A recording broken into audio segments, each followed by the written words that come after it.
잘했습니다. 축복합니다. 한번 인사하겠습니다. 잘했습니다. 축복합니다. 여러분 축복합니다. 사랑합니다.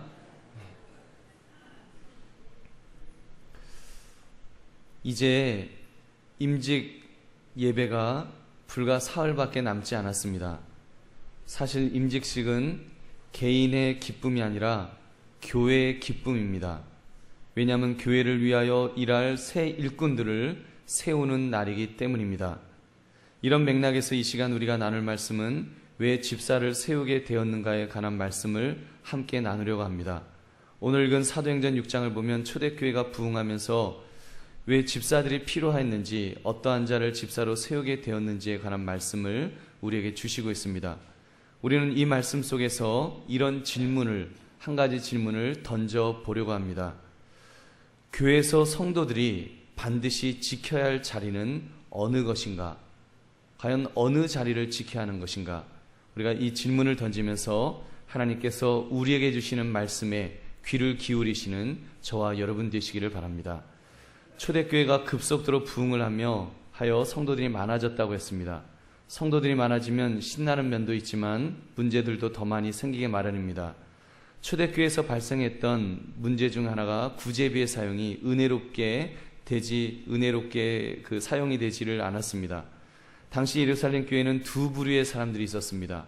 하나는 헬라파 유대인들이고 또 하나는 히브리파 유대인들이었습니다. 헬라파 유대인들이란 이런저런 이유로 이스라엘 나라를 떠나서 해외에 거주하던 유대인들, 그들을 지칭합니다. 그들이 다시 돌아와서 언어도 좀 다르고 문화도 다른 중에 교회를 섬겨야 했습니다. 반면에 히브리파 유대인들은 말 그대로 본토를 지키고 있었던 그 토백이들이었습니다. 사도들이 토백이 유대인들이다 보니까 한쪽으로 좀 치우쳤던 것 같습니다. 그러자 헬라파 유대인들이 자기 출신 과부들이 구제에 빠짐으로 불만이 쌓이게 되었습니다. 그래서 생겨난 것이 지금 7 집사를 세우면서 행정적인 일은 이들 집사들에게 맡기고 사도들은 오로지 기도하는 일과 말씀 사역에 힘쓰리라고 고백하는 내용이 오늘 본문의 말씀입니다. 오늘 말씀 중에 특별히 우리가 주목해야 할 내용은 사도들이 말한 내용, 자기들은 오로지 기도하는 일과 말씀 사역에 힘쓰리라. 여러분, 이 말씀에 우리가 주목할 수 있기를 바랍니다. 기도하는 일과 말씀 사역, 이 두 가지는 대단히 중요한 가치를 담고 있습니다. 이 두 가지는 교회가 주목해야 할 가치가 무엇인지를 우리에게 명확하게 보여줍니다. 여러분, 우리가 이것을 잘 살펴보심으로 이번에 직분을 받으시는 분이나 또는 직분을 받지 않더라도 주님께서 나를 들어 쓰시기를 소망하는 모든 분들에게 내가 반드시 지켜야 할 자리가 어느 것인지, 어느 자리가 정말 가치 있는 자리인지를 찾아보심으로 함께 은혜를 나누시는 이 시간 되시기를 주님의 이름으로 축원합니다. 첫째, 기도의 자리를 지켜야 합니다. 여러분, 기도의 자리를 지켜야 합니다.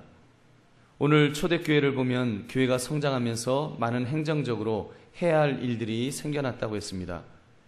여러분, 우리가 피상적으로 생각하면 교회에 무슨 할 일이 있겠는가 이렇게 생각을 합니다. 그냥 모여서 예배 한번 드리는데 교회에 할 일 그거 하면 더 된 거지 더 이상 교회가 무슨 할 일이 있겠어, 이렇게 생각하는 분들도 간혹 계십니다. 그래서 제가 전에 미국에 있을 때 처음 교회에 나오셨던 어떤 분이 이렇게 저희 어머니에게 인사를 하셨습니다. 댁의 아드님은 참 좋으시겠어요. 일주일에 그냥 딸랑 한번 연설하고 그 헌금 돈 다 걷어가니까 얼마나 좋겠습니까? 되게 부러워하셨대요. 근데 여러분, 교회라는 곳이 그런 곳이 아닙니다. 여러분들이 밖에서 보는 것처럼 예배 한 번 드리는 정도로 그렇게 간단하지가 않습니다. 당장 이 건물이 있으면 건물을 관리해야 합니다. 각종 전기세, 수도세, 가스비, 부동산 관리, 옆집 민원 관리까지도 다 해야 합니다. 우리 영선 장로님하고 관리 집사님이 며칠 전에 그 아랫집에 민원을 처리하러 가셨다가 개한테 물리셨대요. 그래서 저는 조그만 개한테 물리셨나 이렇게 대수롭지 않게 생각했습니다. 근데 보니까 아니더라고요. 정말 큰 개한테 아주 이만큼을 이렇게 물리셔서 그런 모습을 이렇게 뵀습니다. 여러분 우리 영선 장로님 위해서 기도해 주시기 바랍니다. 우리 관리 집사님도 정말 같이 이렇게 하시면서 얼마나 그 애를 많이 쓰시는지요. 교회에서 풀타임으로 이제 관리 집사님을 모신 이유도 그런 이유입니다. 저희 교회처럼 오래된 건물은 일을 해도 끝이 없는 것이 우리 교회 같은 건물입니다. 영선 장로님이나 관리 집사님 이런 분들이 얼마나 참 수고를 많이 하시는지요. 여러분 정말 그 수고하는 분들을 위해서 특별히 건강을 위해서 기도해 주시기를 바랍니다. 여러분 그뿐인가요? 사무적인 일들, 우리 또 김 목사님 행정적인 일을 담당합니다만 거린들 오시면 돈 드리는 일만 해도 수요일 반나절은 걸린다고 합니다. 여러분 중에 그분들을 꾸준히 모실 자신이 있으신 분이 계시면 좀 자원을 해 주십시오. 그러면 교역자들이 그 시간에 다른 사역을 할 수 있을 것입니다. 여러분 또 서무적인 일에서부터 각종 행사를 기획하는 일에까지 여기 뭐 이렇게 현수막이 걸려 있지만 이것들 한 개도 그냥 나오는 것이 아닙니다. 또 여러분 우리 교회에 컴퓨터가 몇 대인 줄 아십니까? 과거에는 한 대였대요. 한 대였다 그러더라고요. 지금은 뭐 필수 장비만 해도 우리 방송실에도 지금 2대 있고 뭐 재정부실 뭐 사무실 하면 다 합치면 10대가 넘습니다. 여러분 그런 관리들을 또 부목사님이 또 다 할 수 없으니까 우리 안수 집사님들이 또 이 집사님 뭐 최 집사님 이런 분들이 아주 그 바쁘신 중에 오셔서 컴퓨터 관리며 음악 관리 같은 것을 돌보아 주시기 때문에 이렇게 오늘도 우리가 잘 예배를 드릴 수 있는 줄로 믿습니다. 또 여러분들이 궁금해하시는 이 헌금 관리, 재정부가 정말 보이지 않는 곳에서 얼마나 수고를 많이 하시는지 모릅니다. 지금은 다 전산 작업을 하기 때문에 연말이면 세금 계산서까지 다 받아보실 수 있도록 그렇게 봉사를 하고 계십니다. 뭐 교회가 전산 작업할 필요 뭐 있습니까? 그렇게 생각하실 수도 있어요. 과거에는요 정부에서도 교회를 믿어줬습니다. 그래서 전에는 뭐 그 전에 있던 목사님은 그러셨대요. 얼마 헌금하셨어요? 얼마 했다 그러면 써주면 그게 이제 세금 계산서로 됐대요. 지금 그랬다가는 바로 조사가 들어옵니다. 큰일 납니다. 지금은 단 1원이라도 실수가 없이 분명한 재정 근거를 가지고 정확하게 행정을 처리해야지만 이제는 교회도 이렇게 설 수 있게 되어 있습니다. 여러분 그런 수고들 우리 집사님들이 정말 수고하시기 때문에 우리 또 재정 장로님 또 이런 모든 분들이 수고하시기 때문에 그런 일들이 빈틈없이 이렇게 진행되고 있는 줄로 믿습니다. 여러분 초대교회 때도 그랬습니다. 교회가 점점 커지면서 할 일이 점점 많아진 것입니다. 이런저런 일을 하게 되고 그러다 보니까 뭐 이렇게 사도들도 해야 될 일이 많다 보니까 헌금을 가지고 구제비 지출을 하는데 문제가 발생한 것입니다. 헬라파 유대인들이 왜 유대파 과부들에 비하여 헬라파 과부들에게는 구제비를 제대로 못 주었는가? 이것을 가지고 문제를 삼았습니다. 사실 제자들이 뭐 헬라어 잘 못하는 사람들은 헬라파 유대인 할머니들 뭐라고 말씀하시는데 잘 못 알아들으면 사실 잘 못 해드렸을 수도 있어요. 그런 여러 가지 하여튼 이런 여러 가지 이유 때문에 미처 살피지 못해서 소외되는 사람들이 생겨난 것입니다. 여러분 그러다 보니까 오늘 1절 2절 말씀 우리 한번 같이 읽어볼까요? 어떤 일이 있었는지 시작. 그때 제자가 더 많아졌는데 헬라파 유대인들이 자기의 과부들이 매일의 구제에 빠짐으로 히브리파 사람을 원망하니 12사도가 모든 제자를 불러 이르되 우리가 하나님의 말씀을 제쳐놓고 접대를 일삼는 것이 마땅하지 아니하니. 아멘. 하나님의 말씀을 제쳐놓고 이런 일에 그 일삼는 것이 마땅하지 않다. 그리고 결정한 것이 7집사를 세우는 것이었습니다. 우리 3절 말씀도 한번 같이 읽겠습니다. 시작. 형제들아 너희 가운데서 성령과 지혜가 충만하여 칭찬받는 사람 7을 택하라. 우리가 이 일을 그들에게 맡기고. 아멘. 이 일을 누구에게 맡긴다고요? 7 집사님들에게 맡겼다 그랬습니다. 여러분 여기서 주목해야 될 것은 7 집사를 세우리라 하면서 제자들이 무엇을 강조하고 있습니까? 4절을 보시면 우리는 오로지 기도하는 일과 말씀 사역에 힘쓰리라. 여러분 이것이 지금 사도들의 고백입니다. 기도하는 일과 말씀 사역. 여러분 일을 하다 보면 바빠질 수 있습니다. 그리고 직분자들은 일에 집중하다 보면 기도를 잘 못할 수가 있습니다. 부끄러운 고백입니다만 목회자도 마찬가지입니다. 잡무에 시달리다 보면 기도 시간을 내기가 쉽지가 않습니다. 그래서 제가 결심한 것이 있습니다. 하나님, 목사가 기도 안 하면서 어떻게 목회를 하겠습니까? 제게 건강을 주시면 새벽 기도만은 정말 담임 목사인 제가 하겠습니다. 저에게 건강을 주옵소서. 이렇게 기도하고 있습니다. 여러분 기도해 주시기 바랍니다.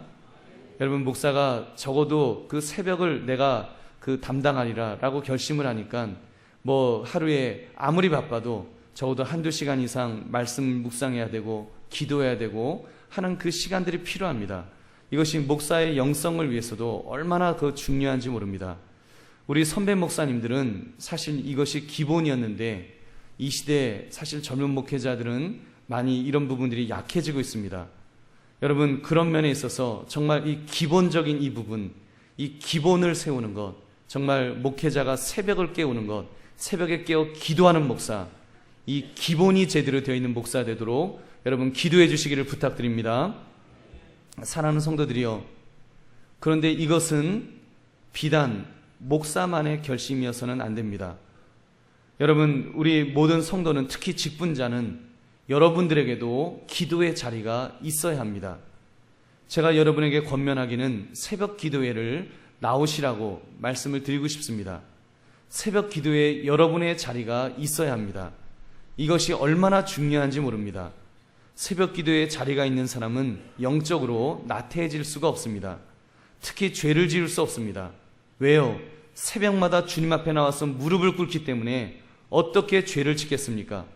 혹시 그 전날 죄를 지었다가도 그 다음날 새벽에 싹싹 빌고 다시 정신을 차림으로 적어도 죄의 자리에 철퍼덕 앉아서 자리 깔고 죄를 짓는 파렴치한은 되지 않을 줄로 믿습니다. 여러분 이렇게 중요한 것이 기도의 자리입니다. 그래서 제자들이 집사들을 세우면서 우리는 기도와 말씀 사역에 힘쓰리라, 가장 가치 있는 것을 우리가 붙들리라라고 그들은 결심했던 것입니다. 제자들이 이렇게 변명할 수도 있었을 것입니다. 하나님, 저희가 여러 가지 일을 감당하느라고 저희가 너무너무 바쁩니다. 교인들이 한두 사람이 아니고요, 돌봐야 될 분들이 너무 많아서 기도할 시간이 없습니다. 하나님 이해해 주시지요. 제가 농땡이를 부리는 것이 아니라 정말 저는 열심히 살고 있습니다. 하나님 기도 못하는 것 용서해 주세요. 열심히 살고 있습니다. 여러분 다른 것은 몰라도 바빠서 기도하지 못했다는 말이 하나님 앞에서 통할 수 있을까요? 하나님은 틀림없이 책망할 것입니다. 너가 기도도 하지 않으면서 감히 나의 일을 한다고 하느냐? 하나님은 분명히 물으실 것입니다. 기도하지 않을 수 없었다? 어떻게 기도하지 않을 수 있느냐는 것입니다. 여러분 하나님의 일을 한다는 것, 하나님의 일은 하늘로부터 정말 그 능력을 받지 않으면, 하나님의 능력을 받지 않으면 할 수 없는 일입니다. 그런데 어떻게 너가 나의 능력을 받지 않고 나의 도움을 받지 않고 어떻게 나의 일을 했다고 말할 수 있겠느냐? 하나님은 분명히 물으실 것입니다. 여러분 그러므로 우리 분명히 생각해야 합니다. 사랑하는 성도님들 분명히 명심하시기 바랍니다. 기도하지 못할 정도로 분주한 것은 하나님께로부터 온 것이 아닙니다. 여러분 이해가 되십니까? 기도하지 못할 정도로 분주한 것은 하나님으로부터 온 것이 분명히 아닙니다. 여러분 교회를 너무 열심히 해서 제가 기도를 못하고 있어요. 여러분 그것은 잘못된 것입니다. 속지 마십시오. 어쩌면 사단이 지금 당신을 시험에 빠뜨리려고 일감을 던져주고 있는 것인지도 모릅니다. 여러분 그러므로 우리 빨리 영적으로 깨달아야 합니다. 자기 영이 다 말라 비틀어지기 전에 빨리 깨달아서 기도의 자리를 회복할 수 있는 저와 여러분 되시기를 주님의 이름으로 축원합니다. 여러분 사회에서도 마찬가지입니다. 직장에서도 사업장에서도 마찬가지입니다. 여러분이 사업을 하는데 직장에서 일하는데 정신을 못 차릴 정도로 그렇게 잘 되십니까? 너무 바빠서, 정말 너무 바빠서 기도는커녕 예배드릴 시간도 없으신가요? 제가 좀 강하게 표현을 하겠습니다. 그 일 차라리 그만두시는 것이 낫습니다. 여러분, 그 일을 그만두시는 것이 여러분의 영적인 건강을 위해서, 여러분의 영원한 삶을 위해서 오히려 유익할 것입니다. 왜냐하면 그 일은 여러분의 영혼을 죽이려고 사단이 파놓은 함정임에 틀림없기 때문입니다.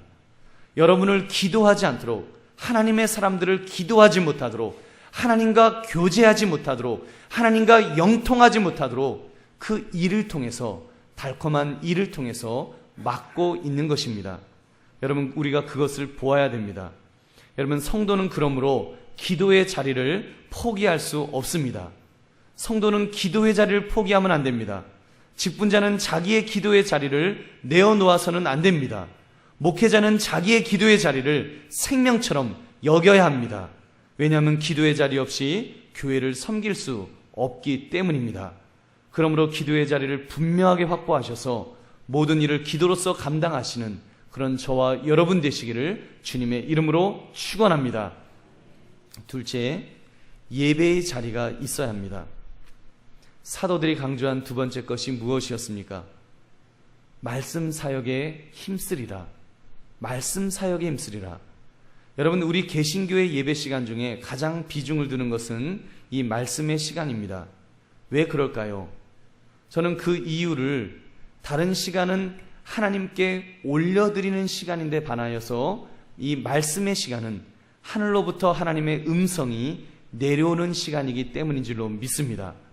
그래서 굳이 예배 시간에 가장 중요한 시간이 무엇이냐고 말한다면 설교 시간이라고 말할 수 있을 것입니다. 어떤 분은 이렇게 반론할지도 모릅니다. 무슨 말입니까? 예배에는 설교도 있고 기도도 있고 찬양도 있고 헌금도 있고 다른 요소들도 있지 않습니까? 다 의미가 있기에 중요하다면 다 중요한 것이지요. 여러분, 맞습니다. 중요합니다. 의미가 있습니다. 그러나 가장 중요한 것이 있다면 이것은 말씀의 시간인 줄로 믿습니다. 여러분, 또 말씀드리지만 우리 기도, 찬양, 헌금, 이 모든 것은 올려드리는 것입니다. 우리가 하나님에게 정성스럽게 올려드리는 것입니다. 그러나 이 말씀의 시간은 아닙니다. 이 시간은 하나님께서 우리에게 부어주시는 시간입니다. 물론 제가 말씀을 준비하지만 저도 주님 앞에서 기도합니다. 그리고 저도 이 말씀을 선포하면서 저 역시도 같이 듣습니다. 그래서 제가 가급적이면 여러분들이라고 하지 않습니다. 우리라는 표현을 쓰는 것입니다. 왜냐하면 저도 들어야 될 자이기 때문에, 저도 이 예배 속에서 주의 말씀을 들어야 하는 사람이기 때문에 듣는 것입니다. 그러므로 설교 말씀은 하나님으로부터 내려오는 것, 그것도 하나님의 말씀이 내려온다고 할 때 이 말씀이 얼마나 중요한지 모릅니다. 여러분, 그러므로 기도의 시간이, 여러분, 이 한 가지 예입니다만 설교 시간을 빼앗으면 안 됩니다. 즉, 기도 시간이 너무 길면 안 된다는 말입니다. 성령께서 감동을 주시고 은혜를 주셔서 기도 당연히 해야 합니다. 충분히 기도해야 됩니다. 그러나 가급적 정말 애를 써서 짧게 하려고 노력해야 합니다. 이런 말 있잖아요. 개인 기도는 길게, 대표 기도는 짧게. 여러분 아십니까? 개인 기도는 길게, 대표 기도는 짧게. 이걸 거꾸로 하면 안 됩니다. 개인 기도는 짧게 하고 대표 기도는 길게 하면, 그러면 여러분 예배 시간을, 그러다가 다른 어떤 성도님들은 자기도 합니다. 요즘 분들은 안 그렇습니다만 과거에 그랬잖아요. 저 어렸을 때 기억납니다. 이렇게 어르신들 이렇게 기도하시면 저 같은 애는, 믿음 없는 애는 이 시간은 잠자는 시간, 그러고 딱 이렇게 엎드려서 한숨 푹 자고 나면 또 눈 뜨면 아직도 기도하고 계세요. 그럼 한숨 더 자고, 개운하게. 참 배려도 잘 해주시지. 그래서 대신 말씀에 집중하게 되더라고요.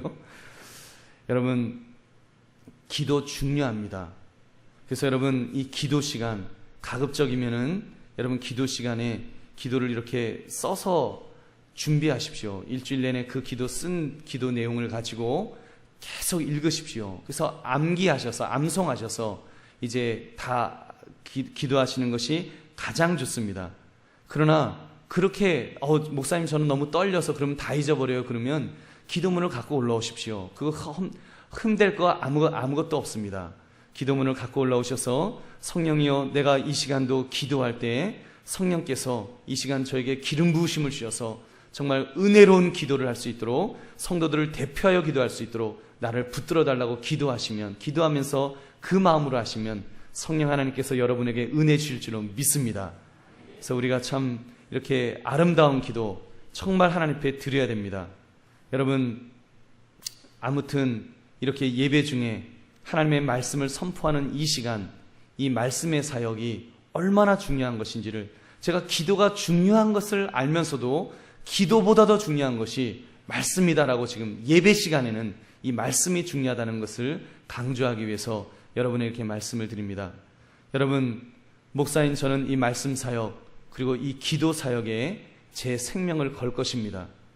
저는 제 생명을 걸 것입니다. 그것이 제가 살 길인 줄로 믿습니다. 그리고 그것이 앞으로 한강교회가 살 길이요, 나아가서는 한국교회가 살 길인 줄로 믿습니다. 여러분, 그런데 잘 들어보십시오. 목사가 기도와 말씀 사역에 전무한다면 성도는 어떠해야 할까요? 특히 직분을 맡은 사람들은 어떠해야 되겠습니까? 그러면 목사님은 기도와 말씀에 전무하시고 우리는 그러면 기도와 말씀 안 하고 우리는 그러면 일만 하겠습니다.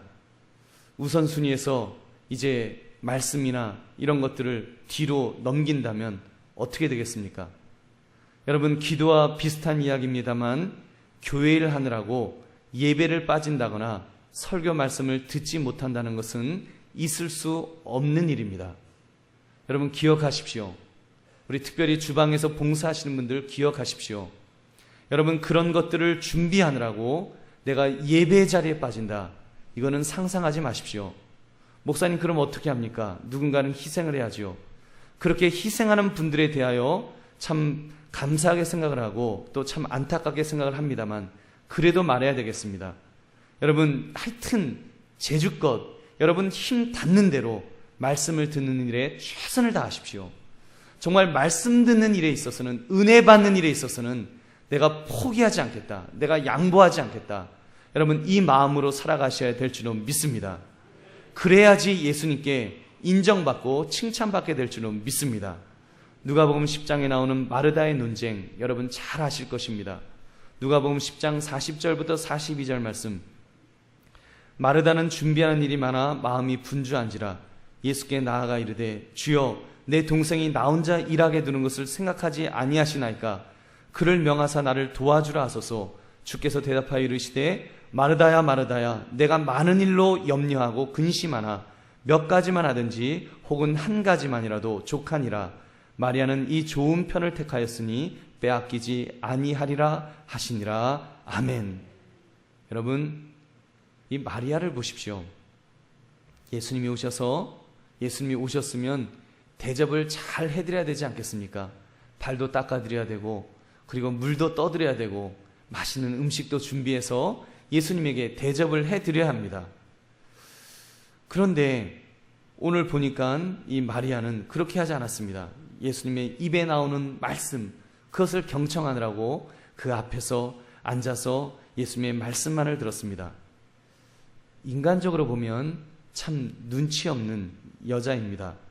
언니 마르다 입장에서 보면 경상도 말로, 경상도 사투리로 참 얄궂은 가시나이입니다.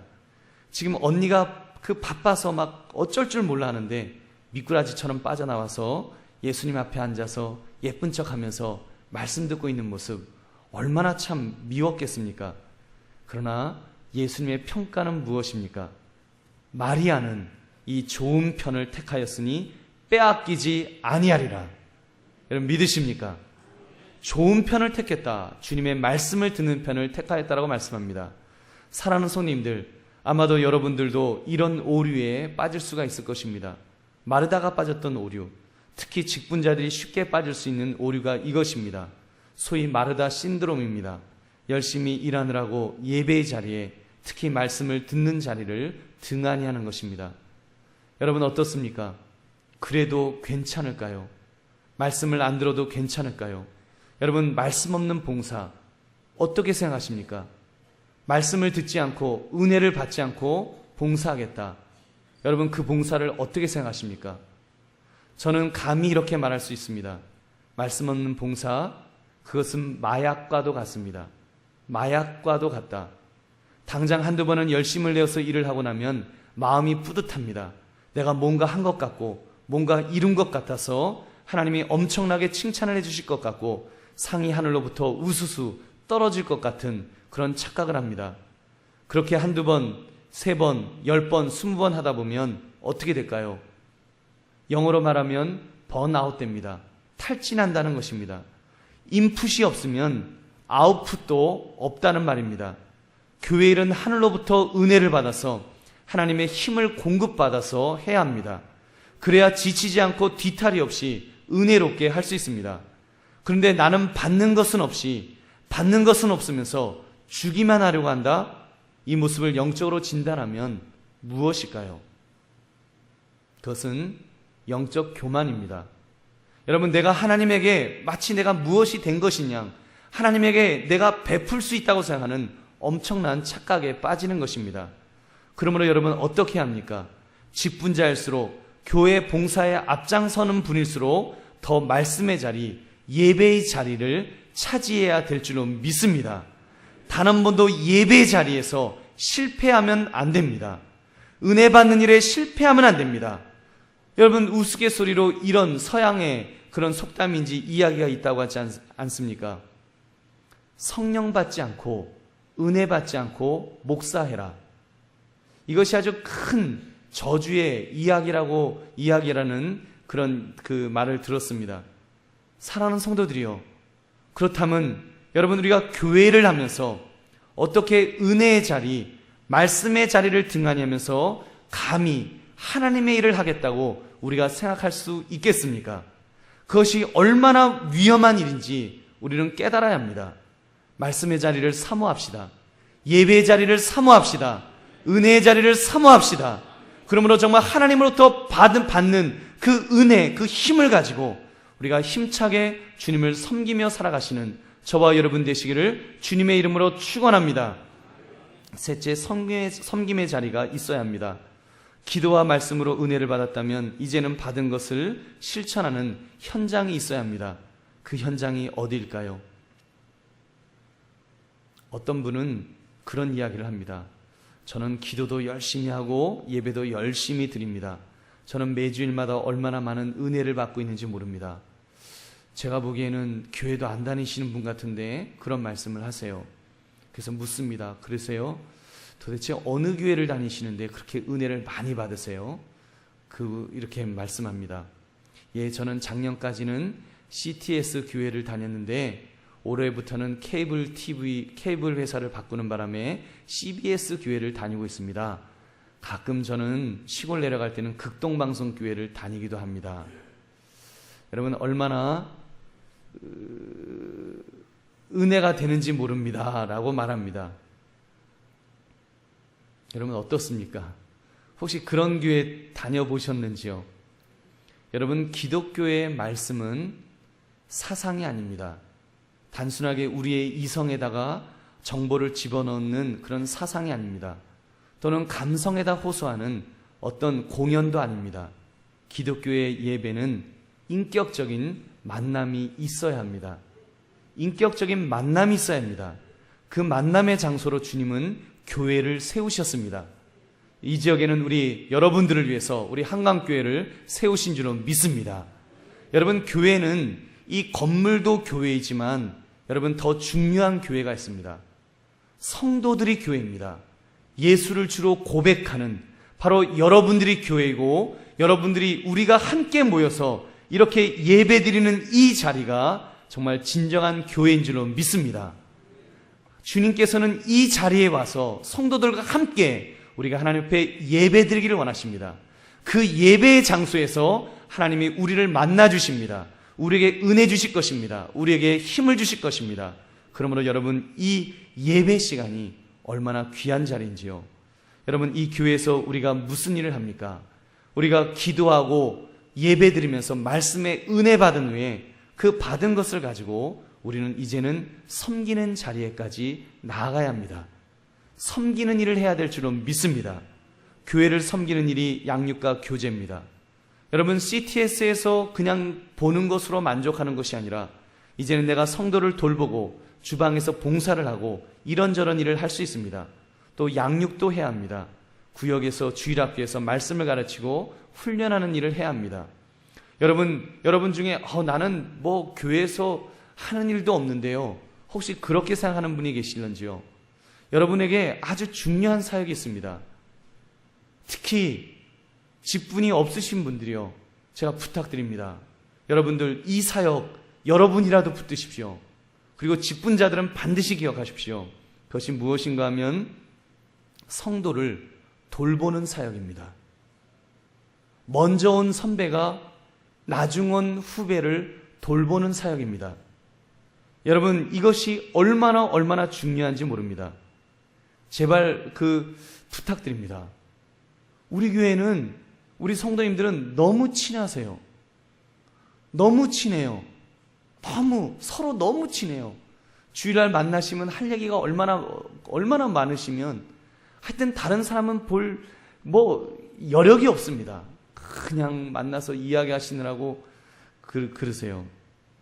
그런데 여러분, 그런 면에서 한번 여러분 자신들을 한번 생각해 보십시오.